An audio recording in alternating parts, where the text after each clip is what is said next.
When we decided to do this programme, I thought, who should I get on as guest? And I thought, well, we could kill 20 birds with one stone by getting Rory Bremner on. So here he is. Rory, very, very good evening to you. Thanks for joining us. Very nice. Yes, so 20 for the price of one. Or I'm hoping 3. I'm hoping for the price, maybe for the price of 7. Now, we could do a deal. We could do a deal. Yeah, well, less of that one. We might come back to that in a moment. But before we get on to other issues, who would you like to nominate as your 3 people of 2020? Oh, this is hard. There's several honorary mentions. I thought because of Jacqui, I should recommend the production team at Strictly, who they entertained us. Jacqui, I've got to say, the Home Secretary looks so at home on the dance floor, my darling. What a beautiful samba. But I'm not going to embarrass you. But that was just, we talk about the entertainment industry, and you go through the West End now and you see the theatre posters as stopped as they were in February. But they put on a fantastic show entertaining the nation.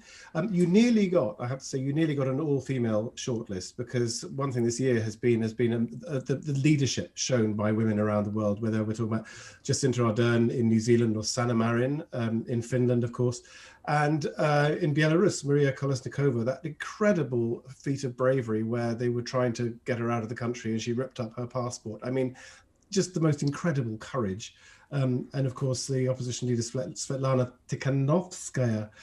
Я люблю говорить по-русски, but I'm a little bit rusty on my Russian. Спасибо. Да, очень хорошо. I like a bit of Russian. Do you? Yes.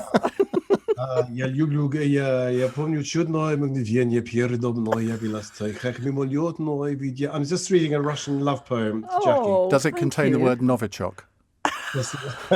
That is Putin's favorite ice cream, actually. Anyway, so back to our all-female. So I mentioned these are mentioned in this back. So yes, the female prime ministers, and Merkel, of course. Another nearly made it. Then that's we think of Tom Moore, don't we, Captain Moore? But it's actually his daughter Hannah who has been remarkable. I think she took him in, and I think she has extended his life by 20 years, and you just see the emotion on his face when he talks about his grandchildren. But and there were a couple in the world of sport as well. Jurgen Klopp, I know you love your football. But let me get to my shortlist. Okay, my 3. Okay, Sarah Gilbert, who's Professor of Vaccinology at Oxford University. She's behind the Oxford and AstraZeneca vaccine. I've gone with 3 people who really have made a difference. It's a little bit of a cliche. I know people say, "Oh, make a difference," but if you're looking for people who really made a difference this year, that incredible team at Oxford. I know there was the BioNTech team in Germany, Ugo Sahin and Özlem Türeci, 2 Turkish immigrants there. And I think we've got a Greek to thank as well for the Pfizer. Honestly, these immigrants, they come over here, they save our lives. Incredible. Anyway, so Sarah Gilbert was one. I don't know if you've mentioned already Marcus Rashford. Again, there's a case of somebody really making a difference, and absolutely he took the government to task and just was simply so eloquent and direct and really an extraordinary campaign that was. And in the middle of a year when he just forced another government U-turn. I know that's not a big thing. There have been so many government U-turns this year. That never happened in her day, did it? There have been so many government U-turns, the Met Office has started giving them names. G is Gavin, obviously. So there's 2, Sarah Gilbert and Marcus Rashford. And the third one, I'm going to go with Rosamund Kissy Deborah. Rosamund Adu Kissy Deborah, indeed. That extraordinary landmark decision by the Supreme Court to acknowledge that air pollution played a part in the death of her daughter.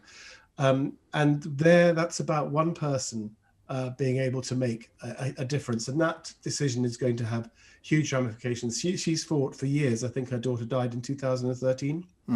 So it's been a long campaign fought through London as well. I know Sadiq Khan and people have, praised her for the work. We now have a low emission zone. We have low traffic neighborhoods. But that's, it's a landmark, and they're going to push on from there. An extraordinary and a remarkable woman. And we've lost a lot of people in 2020, people that the 3 of us have essentially grown up with. I think of people like Peter Alice, who died a couple of weeks ago, who I know you knew very well. Loved Peter Alice. He was so politically incorrect. But he was. he took his time, wasn't he? He was the antithesis of the modern sort of hyped up testosterone fueled commentary. He would take his time and he would say, well, mind your hat, madam. Oh, well done. So when I say, I hope you don't mind, this is quite politically incorrect. Nota Begay is a Native American golfer, and his caddy, also Native American, and I think Nota Begay shanked one into the woods, and his caddy, Native American, goes off to look for it, and Peter Alice thinks for a moment and then goes, oh yeah, the old tracking skills. Peter, LBC would like to apologise for that politically incorrect anecdote there. I did warn you, and I told you it was context, but we're talking about, I don't think... And Sean Connery, of course, one of the greatest actors that this country, I say this country as in the United Kingdom as well as Scotland, has produced. You can't say that ever.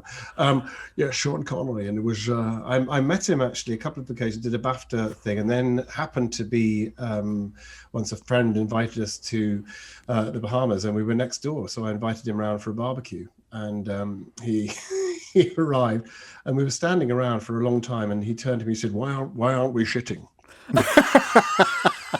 And I thought, you've obviously heard about my barbecues. This is why this programme has been put out after the watershed.